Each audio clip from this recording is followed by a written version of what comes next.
Hoeveel jare se waarskuwings was daar nou al? Hoe lank het ons nou al gesê, dat praat gaan nie meer help nie, politieke ry gaan ons net verder oor die afgrond dryf. En dat die enigste oplossing is om jouself voor te berei vir die ergste. Want dit word dan so ook voorspel. En ons sien dit. Ons sien hierdie toenemende dryf waar dit gaan, soos wat hierdie ou politikus gesê het, omdat hulle prioriteit wraak en uitwissing van die blanke is.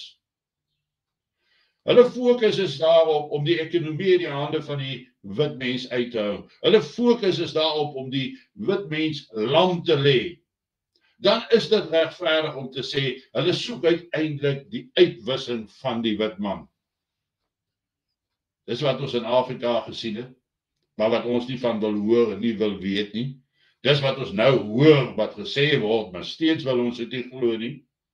Dit word vir ons gesê, ons luister en ons dink, ag, hierdie ou gaan nêrens kom nie. Een vuurtjie steek 'n hooiwiet aan die brand.